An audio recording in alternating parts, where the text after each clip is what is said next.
セスチャンネルをご覧の皆様、こんにちは。フォトグラファーとジャーナリストの首藤玲です。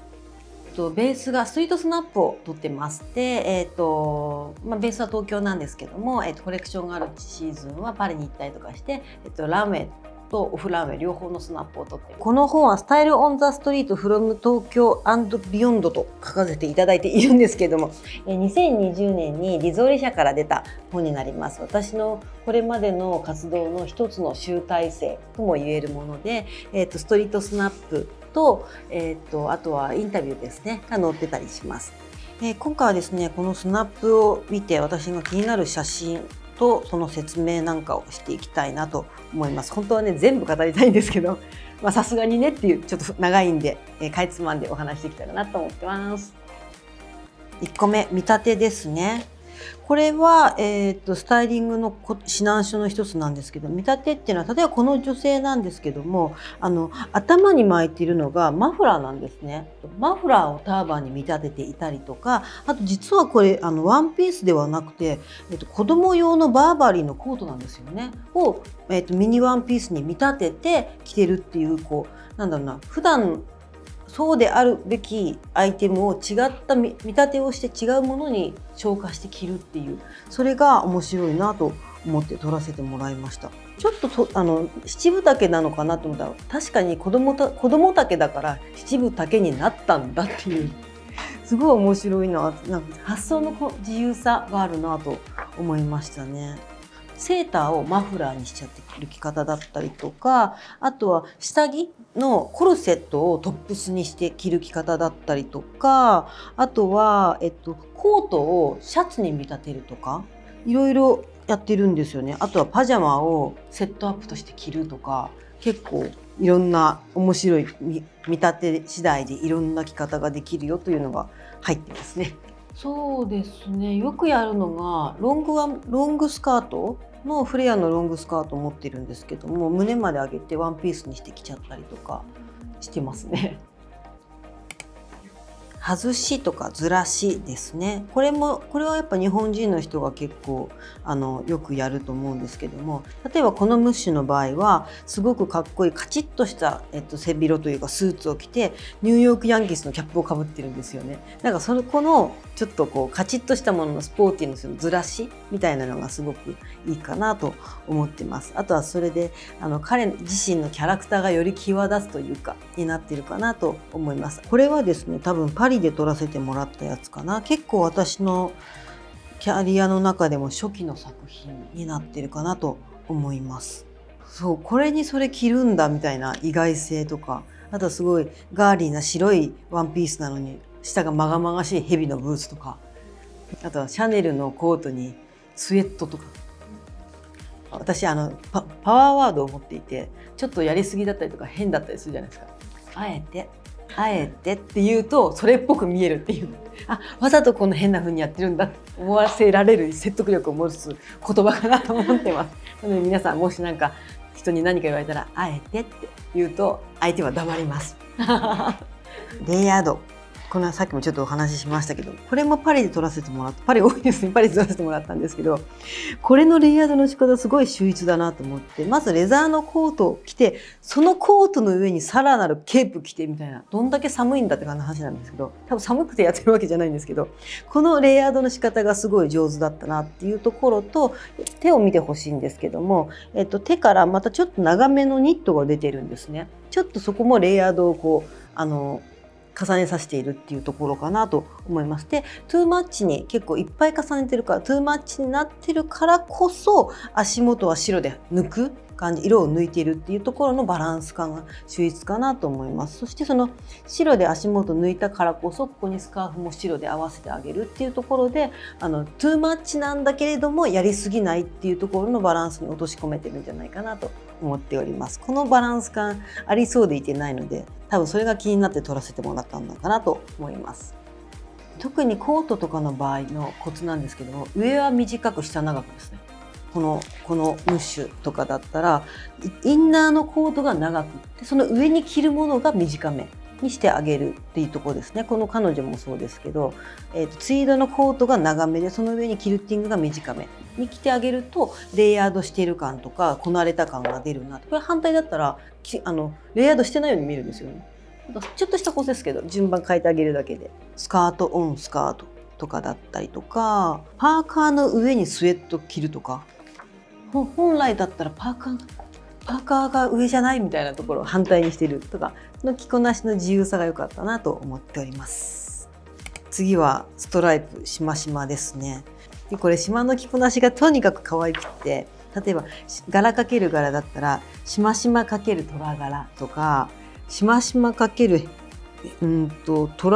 しましまかけるレオパードかけるヒョウ柄とか、しましまかける花柄とか、あとはしましまにしましま合わせるとか、いろんなしましまの着こなしが出ているから多分着こなしの参考になるんじゃないかなと思います。例えばなんですけども、色味を共通項で合わせるっていうところですね。青と白のしましまを着てたとしたら、花柄のパンツのベースが紺の上に花を入れるっていうと、紺っていう共通項があるからまとまりやすくなるのかなっていう感じとかですかね。色味を一つ共通項として合わせてあげるといいのかなと思います。で次はミニタリーですね。確かにミニタリーも捨てがたい確かに大事。で彼女が好きなのはミニタリーのインナーですね。今ではもう結構普通なんですけど、ミニタリーコートのインナーをジャケット代わりにして着てるっていう感じが可愛かったかなっていうのと、あとこのミニスカートとの合わせ方とかがすごく良かったのかなと思いますね。これは今思い出した、もうなくなっちゃったんですけど、コレットというセレクトショップがあって、コレットの前で撮ったやつですね。これパリの女性のちょっと話飛んじゃいますけど素敵なところって、タバコをすごくきれいにするところ。ちょうどこの彼女もタバコ持っているんですけど、それがすごいかっこよく見えるなと思います。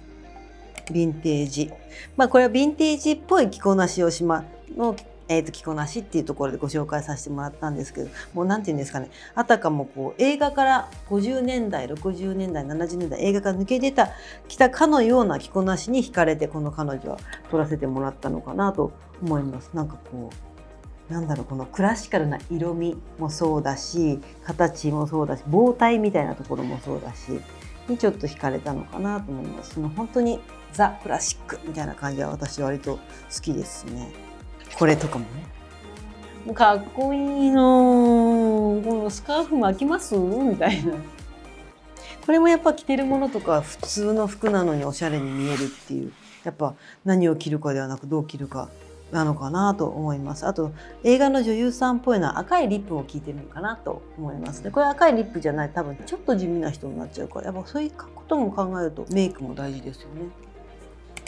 シャイニーアイテムのことを語ってるんですけど、これもパリのコレットですね。ヤスミンっていう女の方なんですけども、キラキラアイテムの着こなしが気になって撮らせてもらいました。この全身ゴールドと黒の組み合わせで、バッグで差し色で赤とか青とかのこの取っ手のこの色の入れ方がすごいいいなというところで撮らせてもらったんでしょうね。次はゴールドの着こなしもあるし、シルバーの着こなしの人もいるしっていう感じなのを撮らせてもらってますね。でゴールドとシルバーってやっぱり派手だから着こなしちょっとどうしようって躊躇しちゃう人もいると思うんですけども、コツがあって、ゴールドってサイドを変えるとベージュとか茶色じゃないですか。でシルバーってサイドを変えるとグレーじゃないですか。ベージュも茶色もグレーもベーシックカラーじゃないですか。何にでも合うんですよ。そういう頭で考えてあげると、何合わせていいか分かんないっていうのはなくなるんじゃないかなと思います。これ首元だけ蛍光の黄緑のタートルネック着てるんですけども、サイドを変えると緑じゃないですか。緑のパンツと合わないわけがないという感じですかね。次が色合わせですね。色合わせの達人をたくさんこのショーでは紹介してるんですけども、これはどこだ、ロンドンのファッションウィークで撮らせてもらって、もうなんかこれだけで映画に出てくるんじゃないかくらいな感じですかね。この蛍光の黄色のニットにヒールの靴がすごくいろんな色が入っている靴なんですけど、であとブルーのちっちゃいバッグ、この全てがすごく色合わせが上手だなと思ってます。このショーではエリサっていう、ミラノの、方がスタイリストの方がいるんですけども、色使いの達人として1ページフューチャーしております。彼女大好きなんですよ。私見たことない色合わせをするっていうか、だって赤に藤色合わせますとか、あと赤と黄色と紫とか、すごいね発想が柔軟で、ミラノのマダムって一番色使い上手な人だなっていう印象ですかね、私は。この間ちょうどミラノのファッションウィークも行ったんですけど、やっぱミラネーゼは色達人、色上手、他の国に比べて改めて思いました。次が同じ色の組み合わせっていうところのご紹介ですね。上も下も同じ全身同色の組み合わせ、ピンクのトップス、ピンクのボトムスっていう感じなんですけども、彼女はミシェルっていう女性なんですけども、本当会うたび撮らせてもらって、めちゃめちゃコム・デ・ギャルソンマニアだったんですよ。で今日この日も全身ギャルソンのトップスとボトムスを着てるんですけども、これもパリの郊外で建造のショーだったんですよ。でこの背景も相まってめちゃめちゃお気に入りの一枚なんですよね。私銀座っていう雑誌で毎回パリコレやってるんですけど、銀座の表紙になったのと、表参道の駅の銀座ジャックした時の写真、これ使われてましたね。すごく思い入れのある写真。ビビッドな色合いって差し色で取り入れるとかしがちなんですけど、思い切り全身に取り入れると案外まとまったりもしますよという恒例ですかね。次は、1+1 は無限大と書かせてもらったんですけども、一人一人でいても全然可愛いのに、束になると人が集まる2人3人4人になると無限大に可愛い良い例がこちらになります。可愛いこの柄かける柄の着こなしやばないですか？しましまかける水玉とか、しましまかけるチェックとか、しましまかけるヒョウ柄、赤という名の共通項とか、白という名の共通項があるからまとまるみたいな。